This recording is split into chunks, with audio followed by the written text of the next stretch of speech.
Hi friends, my name is Rakshit Dhamija. I represent iGate Global Solutions. iGate is part of Capgemini now, basically an outsourcing service provider for IT BPO services. And at iGate, I manage the responsibility for IT administration, information security, privacy and compliance areas. Thank you. Hello friends, myself Satyanandan. I work with Bharti AXA General Insurance and I work with the enterprise risk management team. I look into the financial risk, the insurance risk, the information security, the data privacy as well as the fraud risk. And I am also the data privacy officer for the company. So, how many of you have watched the movie PK? PK? Yeah, so I'm PK. I'm a faculty at IIIT Delhi. I got my PhD from Carnegie Mellon University, one of the founders of iGate. My primary area of interest is cybersecurity. And I've been interacting with, I actually did my internship with NASSCOM when DSCI was set up. So I've been involved with DSCI from 2006, I think. So actually, Trevor has been interacting with us also when DSCI has been going on. So IAPP, which is what Trevor is part of, has actually funded me to attend the conferences in the US multiple times. So Trevor, would you like to introduce yourself? Yes, thank you. So my name is Trevor Hughes, and I'm the president and CEO of the International Association of Privacy Professionals, the IAPP. We are the professional association that represents people working in the field of privacy around the world. We have 25,000 members in 80 countries. So I'm delighted to be with you today. It's a beautiful morning here in New England in the United States, and I hope it's as nice in India today. So thank you, Trevor. My name is Abhishek Bansal. I'm Principal Consultant with Data Security Council of India. In my current role, I'm looking after policy and data privacy and different issues with respect to the cyber security. In my erstwhile role, I was into risk and consulting practice and had done privacy impact assessments and strategy engagements for a lot of customers. So I'll be playing both the hats of my current role as well as the earlier role during my interaction today. So privacy as a topic has been kind of known to everyone. When it comes to an individual, that it's right to be left alone. But when it boils down to an organization, how you want to implement it, and further about what are the skills required to implement it. If we drill down further, who are the people who can do it? So in today's discussion, we are going to talk about all those aspects. We have a very set of eminent panelists. I'll just talk brief about their diversity, which they have missed out in their introduction. So we have two people from professional organizations. We have Chief Privacy Officer. We have one Chief Information Security Officer who is looking after an outsourcing business where he's dealing with the privacy issues day in and day out. We have an academia angle where a lot of this research and development is going on in privacy field. And definitely we have the skill development area where Trevor and his team is putting in a lot of efforts across the globe, plugging in different rules and regulations as well as the technical aspects, how to take it further. So with this, I'd like to start with Rakshit. So what do you see as the typical needs and drivers? I mean, is it like privacy profession is growing leaps and bounds? What are the drivers for it? And you can contextualize it in an Indian context.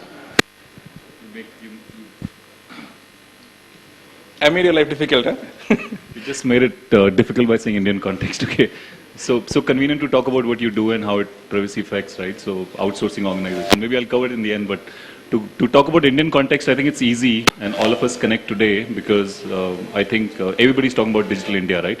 There's so much visibility that event has got and so much programs and plans that have been organized to see how that digital infrastructure can come up and convert India from a developing country to basically a developed country. So it's so much of digitization and technical infrastructure being talked about.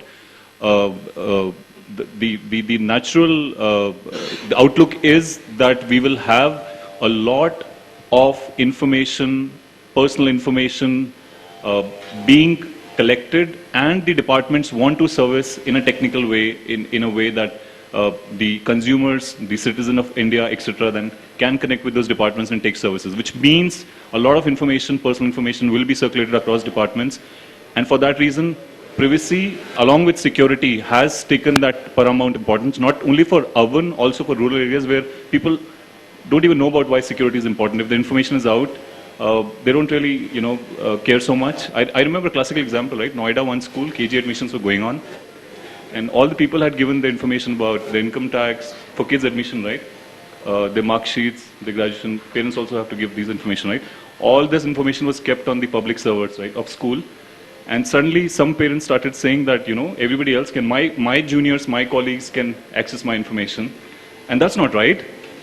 I don't want to share all this information about my pay stub and everything, but others were okay. They were like, it's okay, I mean, so I'm saying there's so much of, so many things going on with this digital infrastructure coming in. There's so much of information that's being collected, and for that reason, it's taking paramount importance. Second is the India privacy rules that came in. Suddenly, there was something structured. We always keep arguing. Indian Constitution, Article 19, Article 21, talks about privacy, but not in such an organized way. Privacy rules started talking about. The IT Act talks in a very, very, very referenceable way. But I think privacy rules started talking about in open that privacy is important. It's a law. It could be a punishable offense, etc. So with all these things and outsourcing, right, the sector that I belong in, so many contracts are being signed with Eastern, I would say Western countries, areas like Europe, etc., where clients mandate privacy has to be given equal importance if you need this business. So I'm saying with all these combination, suddenly we see all the places privacy is being talked. Social media, there's more awareness about, the hacking incidents.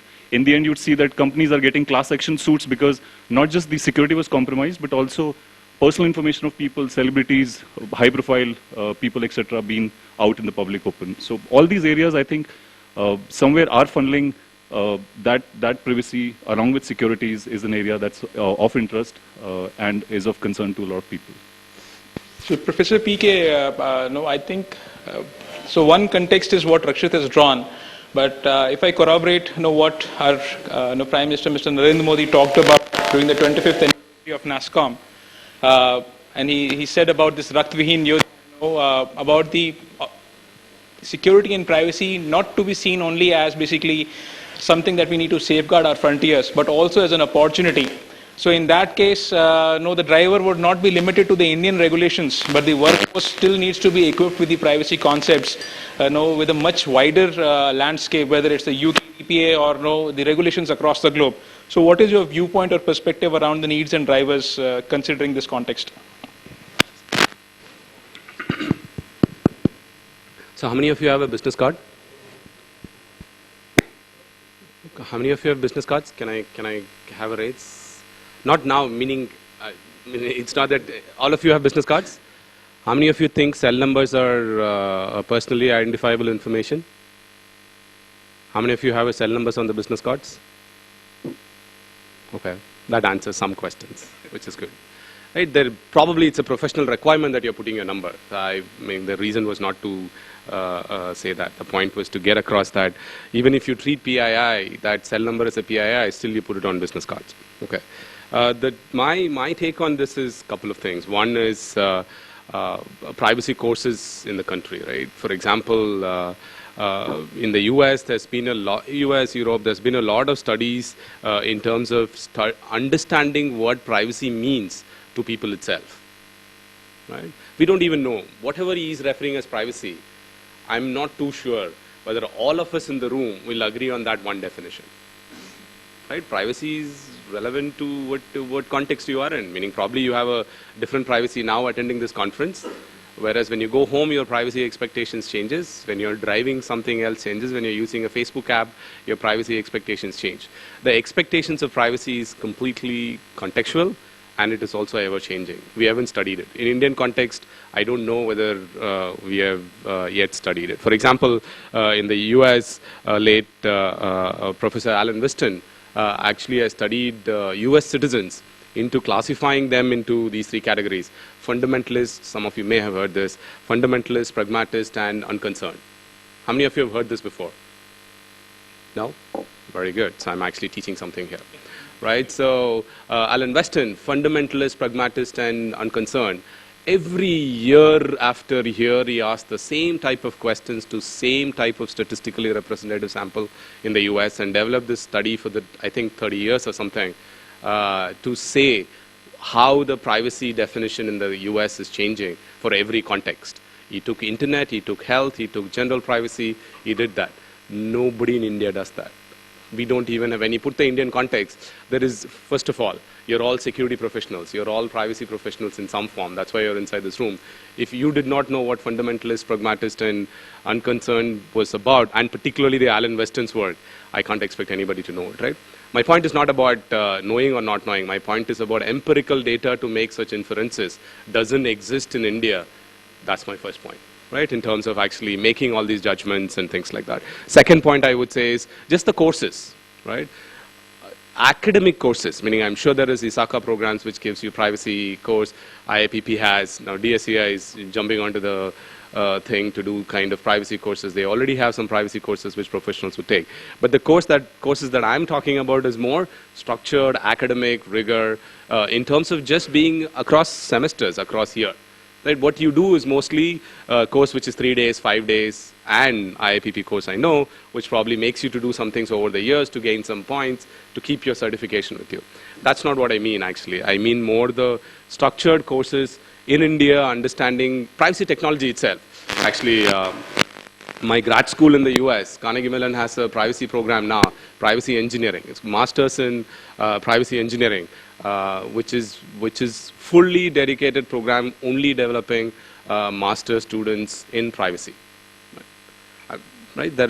We don't even teach courses. Forget about going to the level of master's degree. Right? I don't know whether there's any course in the country which has the title called privacy, and it's not taught in the law school. Look, just to interject you, but we all feel, right, that there is a huge requirement or there is a need to have this as a profession, to have this as basically another dimension. Nobody's denying that. Nobody's denying that. There's so many MTech in information security programs created in the last 5 years in the country. There's a project called Information Security Education and Awareness Program, which is actually doing MTech in information security from 70 different institutes in the country, and it's tens and close to hundreds of crores of rupees have been spent in creating these masters in information security. But there's not even a single course which talks about privacy. Where is the privacy profession coming? So how will somebody get it academically? So we are saying as of now there are no courses as such available with institutes. At least I don't see any of them. I think that's a point we can take forward. Delving to a different point to Mr. Atyam is like, we all understand now if there is a need. How do you see it? Is it a privacy as a profession? Is it a legal profession? Is it a technology only profession? It's a cusp of it. Who should handle it? It should be a business risk professional. Who should be the people who should look after this profession?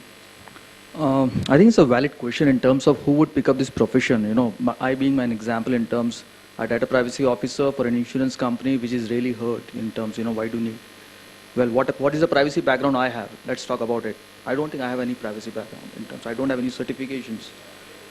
Okay, so what's the reason why I'm handling this role? So I would like to contextualize with respect to my business, because end of the day, I think technology, privacy, compliance, laws comes later. What comes priority for corporates is business. So I think because the way my role evolved in my organization was from the business context. So we sell insurance. Insurance is a protection solution. We protect customers for certain risks. Privacy, risk, security has some amount of analogy to what insurance gives. Security also protects, privacy also protects, risk is also a connotation or a similar term when you talk about privacy or insurance. So the concept overall remains that when a customer is coming to you, maybe the business, because I come from a risk management background, I'm a financial risk guy, I work with the information security team, I never had any background of privacy, because we are talking about the ladders of how to go about in the privacy profession. I think everything should come from the business context. So we were analyzing in terms of what were the risks in terms of when a customer gives his data to us. So when we are offering a protection solution, also we wanted to cater to an assuring service to the customer, saying that when you are giving your personal data to me, if I am not protecting it, I am not really doing a value proposition in terms of just only protecting him from the risk for which he is giving me a premium. That was a value proposition. So we thought about if we want to draw the circle completely, definitely it's the cultural aspect also. We need to say as an organization we are protecting the customer data. So that's again a business proposition. If there is a business proposition, definitely roles evolve. And if the roles evolve, definitely there is a clear technology landscape around it in terms of whether you are addressing the culture part of it, you are addressing the law part of it, or you are addressing the business proposition part of it. Because if you talk about going forward 2016, 2017, let's take a call in terms of a conventional wisdom, less than 5% of the people will be interested in privacy. If you talk about, 10 years back. But now, and I think they must be least concerned about the privacy risk. With what Rakshit and, I think everybody mentioned about the data breaches. Now with the breaches happening, I think the conventional wisdom has gone, it's not only legal, not only risk, it is a value proposition which the customer wants now. Customer wants, with the Asheville Madison type of data breaches, customer wants, how are you protecting my personal data, vis-a-vis, I will share you with my personal data or I will not share you my personal data. So this is going to come, this era is going to come. Definitely 15 years before, when we thought about information security as a profession, definitely we were at the cusp of the same, the point where we never had information security as a courses in the colleges. And at that point of time, the information security evolved. I think this is what I'm seeing as a, a point of where we will evolve as a privacy profession from now onwards. Because these data breaches is changing the scenario in terms of what customer expectations are. I think what PK correctly contextualized in terms of the context of privacy, in terms of at what point of time you want to protect what information. That is also a very, very critical thing. This brings a dynamism in it and also brings the technology solutions. So the different technologies, because if you really see the privacy profession, you will have either business guys, either you will have legal guys, or either you have information security guys. You will not find a third profession in it, and you need to have a mix of all three. You need to, for privacy profession, I don't think having a certification itself will address it. A certification will provide him the perspective in terms of what needs to be done. Once he has the perspective, he needs to grow in a legal profession, or an information security profession, or a business part. Then the sense of privacy will really contextualize to the business goals. Because I don't think business will give you budgets if at all there is no strategic interest. Business will never provide you any budgets. If they has created a role in my organization because there is a business interest in it. Till the point the business interest is not there, I don't think really you will have a business case to have a role as well as the budgets and everything for it. So I think the important point is that the people who want to take the cater to this career understand the business reason for it, understand the important pointers in terms of the technology component, the legal component, the business component, and then go for certifications. And definitely certification would really aid in providing the perspective. That's my thoughts. So thanks, Satyam. So Trevor, I think there has been a perspective given around by Atam and the panel here that there should be a blend of skills. And there was a mention about the certifications as well. So what is your viewpoint as an IAPP CEO where your organization has trained in so many professionals across? So what are the key skills an individual should have and how useful these certifications really are? So I would agree with the comments that have been made by the panel so far. The skills necessary to be successful in the field of privacy are not any one single set of skills. 40% of the members of the IAPP are lawyers, but not all of our members are lawyers. All of our members need legal skills and legal understanding. They need to understand compliance with existing law, but you do not necessarily need a law degree in order to work in the field of privacy. Almost 30% of our members are IT or information security professionals. I think technology skills are also critical for the field of privacy, as well as business management skills. You need to know how to apply risk management tools inside an organization in order to ensure that privacy is being handled appropriately. So it's those three domains. It's law and compliance, it's business management, risk management, and it's IT and information security. Those three domains, a privacy professional needs to be conversant in all. We don't suggest that you need to be an expert in all three, but you do need to be able to speak the languages of those domains within an organization. It's interesting to me that we are seeing develop around the world in some large multinationals large focus on not just the compliance aspect of privacy within an organization, but also the engineering aspect. So you look at organizations like Microsoft or Google today, and they have large and robust privacy teams within the legal department, but they also have privacy engineering teams emerging, as well as privacy risk management teams emerging. In fact, the privacy engineering team within Google is larger than the privacy legal team. So the answer is that privacy is a hybrid function. Privacy touches many different disciplines within your organization. And depending on where you are coming from, law, IT, business management, certifications can help create that fluency, that conversational ability across the organization, and supplement the skills that you don't have from your core discipline. So thank you, Trevor. So my next question is to Rakshit. Then, given this multitude of skills, who do you feel should enter into this profession, and what should be that? Is there any barrier to enter into this profession? Should I have a requisite amount of technical skills, only then I can enter? Or should there be a minimum amount of legal skills, only then I can enter into this profession? I think Trevor has already given data. There are more legal people there, right? it's a space dominated by legal because I think the initial interpretations were written in a very complex language that naturally resembled legal language.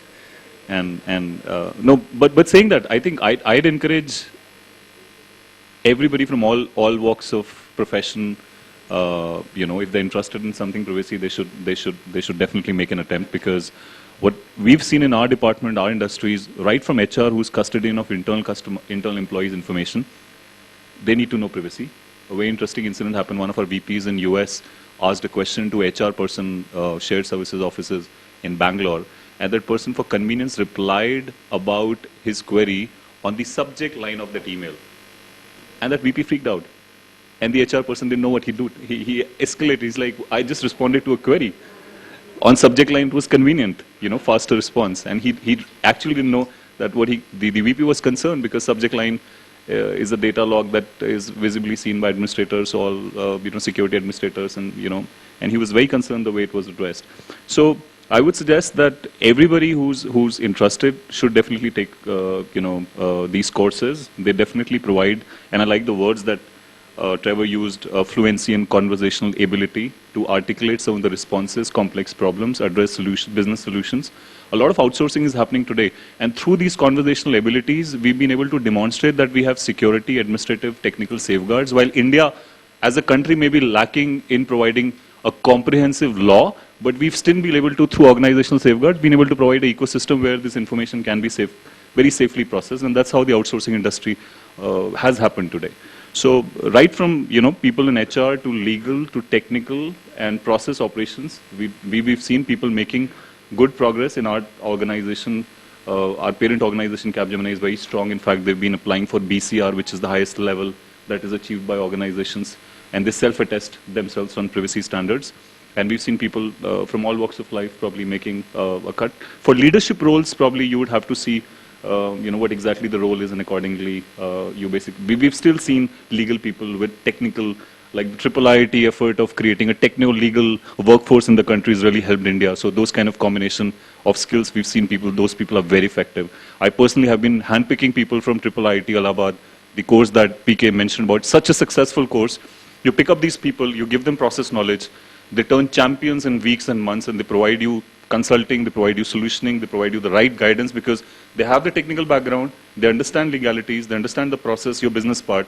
So I think those kind of investments are definitely required and help. Okay. I think let me go bottoms up in terms of, so this question is to you, Professor PK, that if I'm a student actually, and I see my future in this profession, in absentia of any schools or colleges providing, especially in India, providing any formal education, how do you see I can pick and choose that profession? I mean, where should one start? That's a very tough question, right? So I think it's no different from any other profession, I guess. My simple, low-level answer would be, this is probably true for any other thing, right? For example, robotics. If somebody wants to do robotics as their career and there is no degree in India for robotics, what would they do is what a privacy would do. That's my first answer. But I think you can look at next level of some kind of details in terms of these kind of networks, right? ISACA, IAPP, they all provide some level of information that is also publicly available. Some of the curriculums that IAPP uses is probably publicly available, right? Coursera must be having a course on privacy, I'm sure. And I'm sure MIT, OCW has probably courses on privacy, which is public. Because these institutes teach privacy otherwise. So therefore, I assume the content will also be publicly available in these places. So in the lack of courses in India, the only way is to get it from places where it is offered, and probably publicly that is accessible through, I think the best places are Coursera, OCW, MIT, things like that. So Atya, my next question is, I mean, we started from basically the students. So as basically lateral entries, how do you see the different roles being panned out in an organization? What are the different roles and responsibilities a privacy professional conduct? So are they people who are doing, say for example, privacy impact assessments for different products and services? They are daily in and out, they are dealing with some kind of change request and talking about them. Are they people who are talking and drafting about the privacy policy at your websites as well as one which is given to your employees? Or are they people who are strategizing it at the top level and considering and looking for the score? So what are the different roles and responsibilities you see based on your experience in the privacy profession? As we have, clearly acknowledged the fact that, this privacy profession in itself is evolving, So, and the span of roles, as you are expecting in an organization, I don't think you will have multiple people playing the roles of a privacy officer or a privacy, a technical expert in that way. But definitely the element of privacy is there with respect to every role at this point of time. The contextualizing a typical BFSI sector or insurance in particular, you tend to collect a lot of personal data from the customer because you need to issue a policy to him which needs a lot of contextual personal information of the customer. And end of the day, in this process, you have the sales function, you have the operation function, you have the underwriting function who writes the risk, you have the entire chain of functions who are playing with the personal data or who are processing the personal data. So the perspective of privacy from the technology perspective, implementing the technology controls, definitely the element of role evolving as a privacy technical expert is not there at this point of time. But the information security person who is definitely, a guy who has an element of privacy, hat, he has a hat of a privacy professional, take care of the required controls. So required checklists are defined for the requisite, the operations guy at the business level, the sales guy at the business level, the guy who's writing the risk on the underwriting level, and the guy who is going to, the IT guy or the IT security guy who's going to protect the data. So at each level, whether business role is being played, the hat of privacy is there. But maybe 5 years down the line, you may have, because information security was also the same case 10 years down the line. And, so 5 years down the line, you may definitely have evolved roles in the privacy. But the absorption of the very fact that, the perspective and the philosophy of protecting the customer data and how and why, and implementing the requisite tools, because in a typical insurance company, the way we work, we have a business coming from a lot of agents and brokers who are dispersed outside the office network. They are not in the office network, and they collect the customer information and they process they issue the policy from the applications they access from their personal laptops or the systems in their offices. So in this process, because the personal data is being shared, collected by them, shared with us, we need to have entire technology solutions around it, so that there is no man-in-the-middle attacks, there is no the technology component of attacks, the social engineering aspect of attacks where the personal data is leaked out. So first and foremost, the important aspect of identifying the SPOC single point of failures at each level, and then assigning these roles to each and every person, that is more important. So and this role will evolve. Yeah, I'm just stopping you and interjecting you here. So a question to you, Trevor, based on your overall experience with the different members across the globe, how lucrative you see this as a profession? I'm sorry, what do I see as how lucrative do you see this as a profession? I mean, what kind of staggering salary figures do privacy professionals get? So it is a tremendously lucrative profession for some in the field of privacy. Let me just offer you some background on the development of the field. The IAPP has 25,000 members around the world today. 2 years ago, we had 12,000 members. So our membership has doubled in just 2 years. So there have been over 12,000 new privacy professionals created in just the last 2 years. That has created significant demand around the world. It's notable that we're having this conversation today because the European Union just came to a political agreement on something called the General Data Protection Regulation, the GDPR. Within the GDPR, there is a mandatory data protection officer requirement, a mandatory privacy professional. So the European Union just did one of the biggest things for career development in the field of privacy that we possibly could imagine. All of these factors, the growth of risk in the marketplace, the growth of regulatory demands, have created significant demand for privacy professionals. Entry-level privacy professionals in the United States certainly earn significant salaries. They are professional salaries. They can be in as close to $100,000 per year. The chief privacy officers for multinational organizations earn a multiple of that. So chief privacy officers for large multinational organizations are certainly earning a multiple of those base level salaries. So there is a significant and lucrative profession out there, and it is growing quickly. So thank you, Trevor. I'll just touch upon another aspect actually, which is indirectly related to this profession. So Professor PK, how do you see a lot of innovation going around in this area with different solutions and people going into the research and development side for privacy? So are there any innovative solutions coming into market? So this is probably connecting to something that we discussed at 4:30 in the other group, right? So I'm sure there must be. There's no doubt that there will not be. Again, my usual questions of, particularly in an industry conference like this, how many of you know students or faculty working on privacy space in India? At least one? So do you think there is zero in this room, right? Nobody knows anybody. There are 35 people in the room. But do you think that the answer is actually zero? No. So what is missing? So what is missing? You knowing them and they knowing you. It's on both sides. It doesn't. The point is not that you don't know them. They also probably don't know that there is a conference going on like this called AISS 15, which is actually talking about privacy profession, right? There's not even a single person in this room who's from academia except me. Is that right? I assume so, right?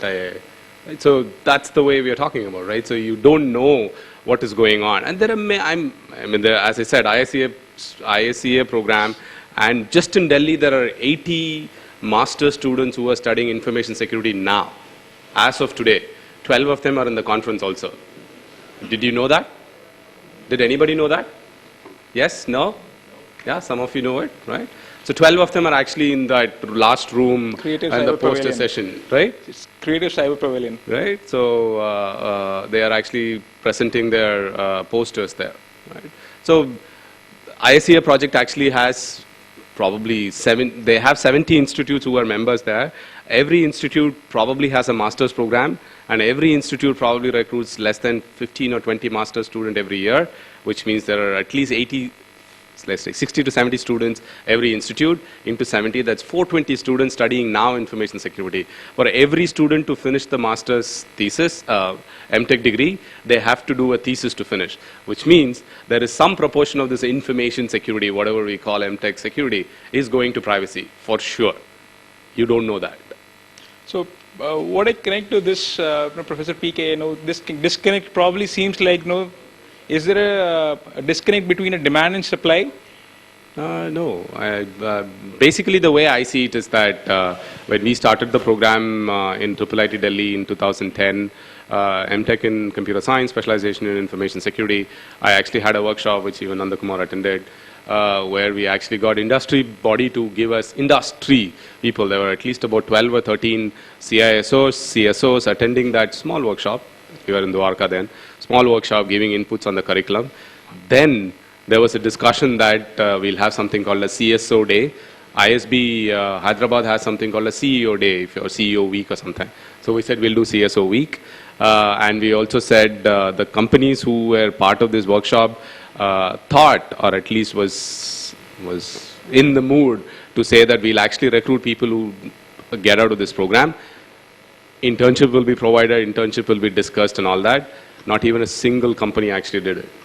And that's true also. That is not to say that the companies don't do it in that sense. That is true also because you're more than happy to recruit a guy from MTech in computer science or a BTech in computer science, BTech in mechanical engineering, whatever. Put them into a 6 months training program in your company, tell them all the privacy things, And there you go, you will get them to work for you. You are not really wasting time in getting an MTech in information security student to actually get you to do security and privacy job for you. And I've seen this, meaning I'm not too old, I've just seen it only for 6 years, but I see this happening, right? Because I think, for example, we have actually graduated 80 students now. 80 masters in information security from IIIT Delhi have been graduated. Not even 1% of that 80 students are actually working for a security company. Security company. They're not even part of security services. They're not even part of a CISO group. Because I keep track of this. I want to keep track of it. Because there are some students who have graduated in undergrad in the last 4 years from us, have actually moved on to become part of a security team now. Okay. The guy who did masters in security is not part of the security team now, whereas a girl who did computer science is actually part of a consulting group which takes care of information security in our company. And that's how it is. Let's ask this question to our practitioners because they are the consumers for... I just wanted to, I was hearing what PK was saying, I think the demand gap between, or the supply-demand gap between the industry and academia. Well, I would be more excited, to get people from the IIIT space because as a matter of fact, maybe say some 3 months down the line, see, definitely data privacy as a profession, comes from the top in terms, last 2 years or 3 years. It has never come from the bottom in terms of existing roles. So it is coming from the top, okay. So when it's coming from the top and you are interested to do something on that, you tend to find resources in your team who have a perspective of a privacy from the legal perspective and also the information security perspective because none of the controls are technological controls. It's not so you have a legal understanding, you have a governance aspect and you have a technology aspect. So I got resumes from HR, personal experience I would share. And when I got resumes from HR, I found one of the resumes was from IIIT, Allahabad to be particular. And the resume speak about the legal aspects of security, the legal and the technology aspects of security. And I was excited because finding a person, even experienced person, will either I get from, will be a pure security guy or will be a pure legal guy. So now the people, this courses, which is MS Information Security in IIIT, is really helping us, to get candidates who have the perspective. Because once you have the perspective, you can build on, the work can happen. So these courses will have more blend of privacy courses, means I will say more subjects of privacy within them, and that will really help the industry. Because once the privacy aspect is there, once the security aspect is there, once the legal aspect is there, and the business acumen will develop once he comes into the industry, because business acumen cannot be provided in the college. It can always be provided on job. So I think if these 3 aspects are coming from this IIIT institutes or from the certifications which the industry bodies are offering, I think that's enough for the industry. I think you are expecting that because information security was also the same way. The medical legal, you also used to have a concept known as medical legal. So that also evolved 5 years before. So I think these all are going to help the industry because we need people with that perspective so that they really execute the rules. So Rakshit, just to carry on this point and to supplement what Professor PK was stating.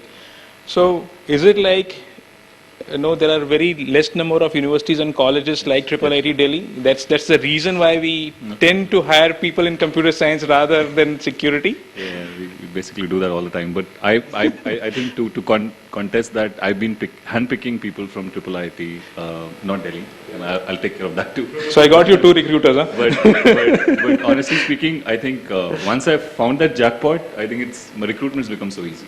Okay. I say, give me candidates who've not been placed. I'll make sure I'll give them the right grooming because they have the right foundation, right? That techno. And in fact, the first time I found a course like this existed, I in fact approached the dean and said, "What's the context?" And he told me about, the techno-legal workforce that's required for the country and the investment and the program around. I said, "Why are other universities not thinking like this? Right? This is so amazing." And I see big fours coming crazy for these guys, and they're the right people. But yes, the demand supply is also an issue. Awareness is an issue, like PK said. Not many people know about these kind of people, and right now making it public, we're thinking that will we get these people or everybody would go after IIIT candidates. But I think a fantastic course. I have feedback for that course that I'll give maybe close this session.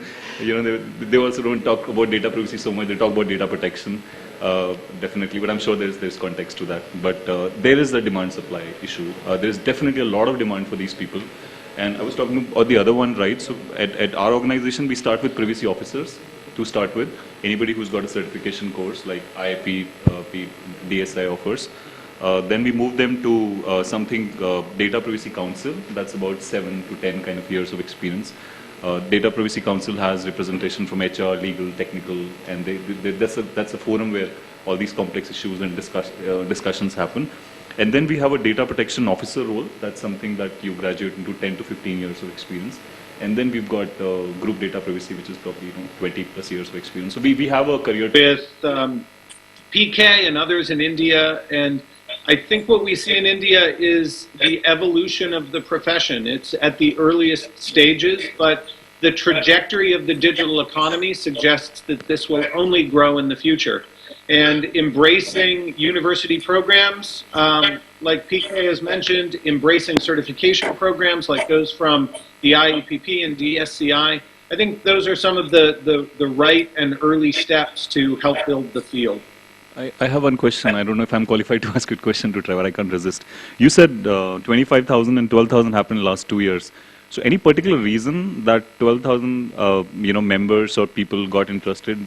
Is it Trevor anyways related to what my mind could correlate, related to the number of breaches that have been reported, and as a result of those breaches, the privacy-related impact that has basically created more jobs within the organizations that are sensitive? Is that the reason the number of members have increased? I just wanted to know that. It's a very good question, and I don't think there is a single answer to the question. Certainly, data breaches that have been reported around the world are a factor in the growth of the field.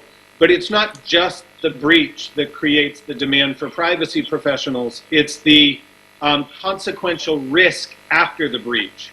So the rise of lawsuits, class action lawsuits, regulatory fines, the risk profile of privacy has increased around the world. At the same time, the complexity of privacy law around the world has increased significantly as well.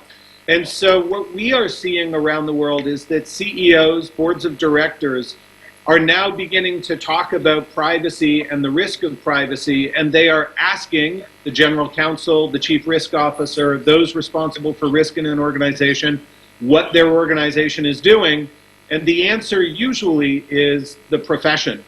It is very clear that there is not a single solution to privacy. There is no technology that you can buy. There is no compliance that is sufficient to address all of the risk. And so what we are seeing is that organizations are investing in privacy knowledge so that decision-making is improved across the organization, and that's giving rise to many, many new privacy professionals. Thanks, Trevor. Thanks. So given that there was some place where we can actually plug in some resources which may be useful for these kind of courses. So some of my students, and with the help from DSCI, we have been actually building a small portal which I actually posted as a tweet like about 1.5 hours back. If you just look at hashtag AISS15, there's a tweet that I posted which links to a portal which just gives you details about the information security programs in the country. Right, so it is actually, that's what we actually talked about. So the session on security, education, landscape mapping project, that's what's the title. So if you just look for my tweet, my Twitter handle is PONGURU, or you can just search for hashtag AISS15, and if you look at my tweet, it has a link to the portal, which I've been taking help from DSCI also in building, just to map only the academic side, which is what kind of courses are given, which is the faculty who teaches it, because I think the big gap that at least I see is the link between all the three, right? Mr. Pawar, I think in the morning said, academia plus government plus companies is equal to high impact cybersecurity growth in the country. I think that was his post that he said, right? For that to happen, the interactions have to happen. The interactions don't happen today as smoothly as it should happen, because industry does not know which professor is working on what area. The professor does not know industry, which company is working on what problems to solve. And the government doesn't know whom to fund. Industry doesn't know which products, which papers that anybody has written from academia to actually commercialize. Just the last question and I'll stop. How many of you have read a single paper, academic paper, from any faculty or a student written in the country, at least in the last 1 year? One paper. Unless you're actually doing some research on the topic, right? Last 10 years? How many of you know any other faculty who does on information security in the country? Teacher. Professor. Thanks. So, before closing down, I think you have been a very patient audience. So if you want to bombard our eminent panelists with some questions, please feel free to do so. In order of difficulty, obviously. Or in low to high. In the order of difficulty, low to high. Yes, do we have any questions for them around, Both ways you have to be selected. around the profession? Yes, please.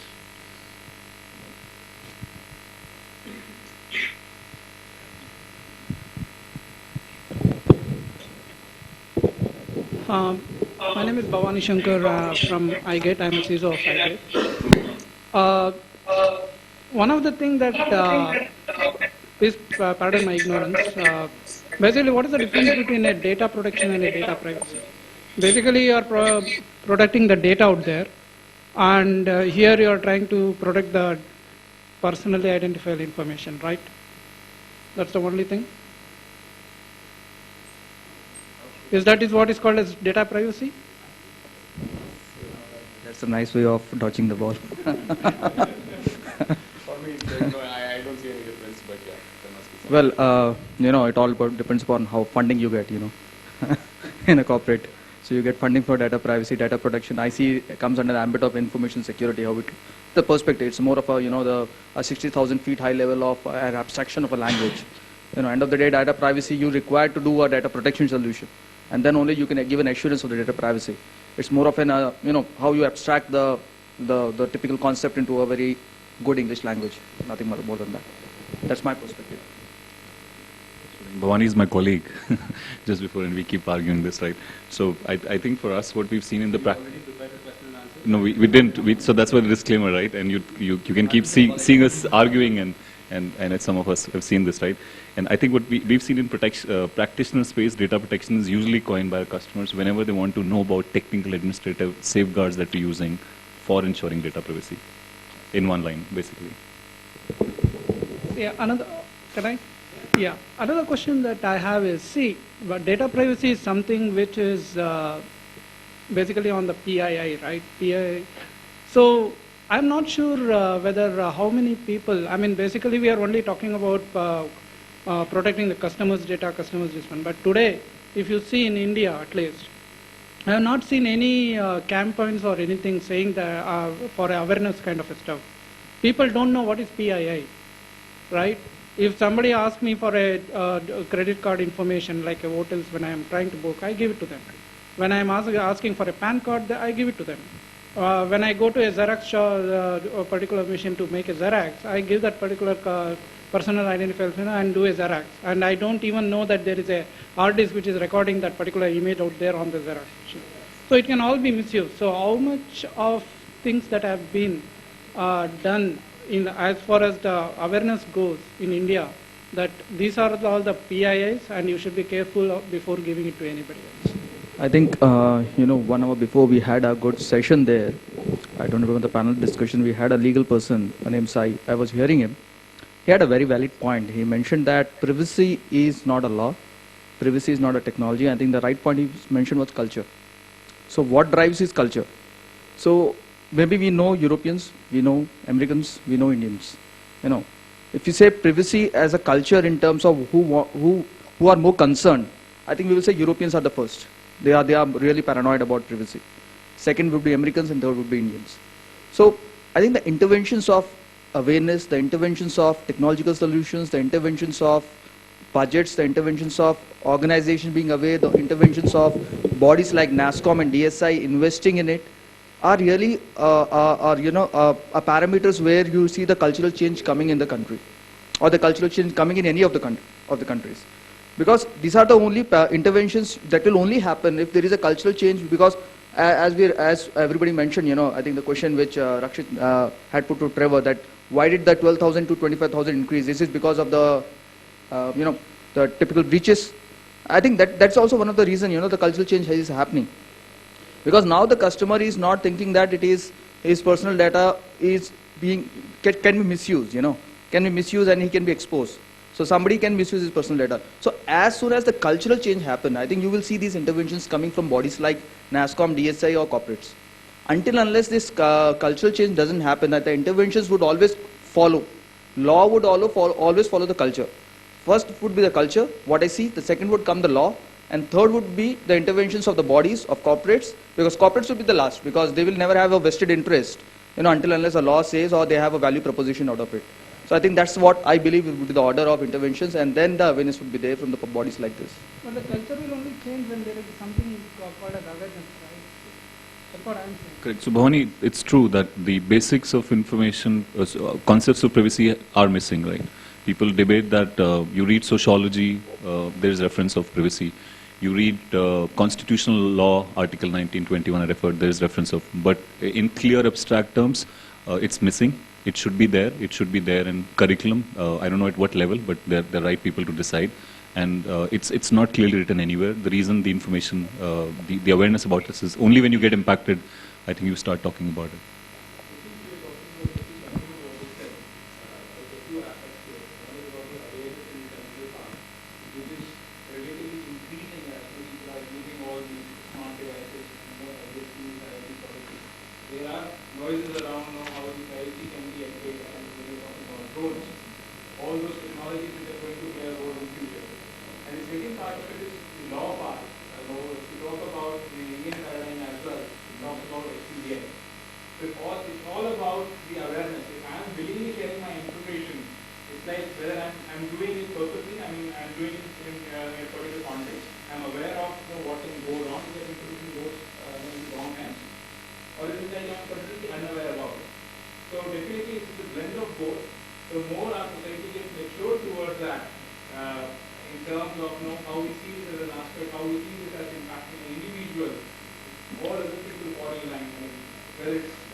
Just one last, and I had taken this just before coming for this topic. The Universal Declaration of Human Rights, 1948, Article 12, right to privacy. It says no one shall be subjected to arbitrary interference with his privacy, family, home, or correspondence, nor to attacks upon his honor and reputation. Everyone has the right to protection of the law against such interference or attacks. It's been there since 1948. India has been part of it, right? So I'm saying there are references available. And it's just about how do you translate, how do you get more aware, how do you make, I think, forums like these, more conversations open. This goes on YouTube, it's already on Twitter. He talked about something. I think there'll be more education around this. I have a small query. See, I gave my personal information to an insurance company, a very reputed insurance company. They passed on that information to an insurance depository participant. They opened the account on their own, without even asking. Is it a breach of privacy? If you see the data privacy law and the data privacy requirements, an entity itself can outsource the personal data to its service provider, with your required contracts and agreements in place. So it also talks about the reasonable security practices in terms of what are the controls that have to be there. So the first aspect of your question, whether they can outsource to a third party, a depository or any other party who is going to process the personal data, yes, definitely, it is valid until and unless you have the requisite controls in place. But if at all some malified work has been done, I think you mentioned the second part, something he has misused it, definitely that is a breach. In any case, you take privacy as a perspective, taking customer trust as a perspective, taking the laws as a perspective. That's what I would like to say. What we've seen, you have to read the privacy policy before those documents that we sign. What we've seen is companies literally articulate what they're going to do with this information. Will they pass it on to their subsidiaries? And you can opt out at that point in time by saying that I do not want my information to go from Bajaj FinServ to Bajaj Autos, for example, within the same group. and you can opt out at that point in time. Ideally, companies, at least in the Western world, and PK would know more. No, it is not part of that group. It is completely separate Correct. No, entity. no. Completely separate entity doing a different kind of a business. Ideally, it's not a practice that we've seen that companies.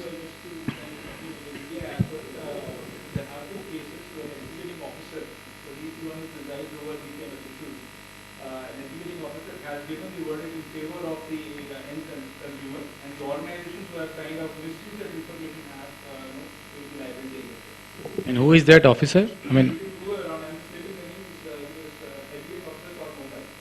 no. I mean, who is the otherwise the authority, which can be a different. Each state has its own. Okay, thank you.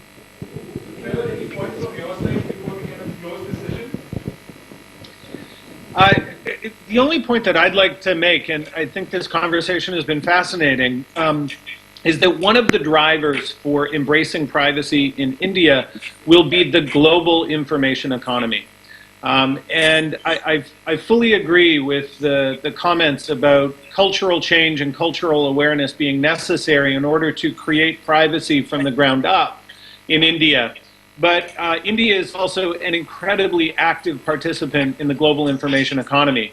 And the developments that we currently see in Europe, the developments in the United States, the developments in Canada, there is an increasing global expectation that privacy will be maintained as data flows around the world. And so whether it is a cultural source that creates a demand for privacy or a global business demand, I think it is reasonable to expect that in India there will be much more attention paid to this issue in the years ahead.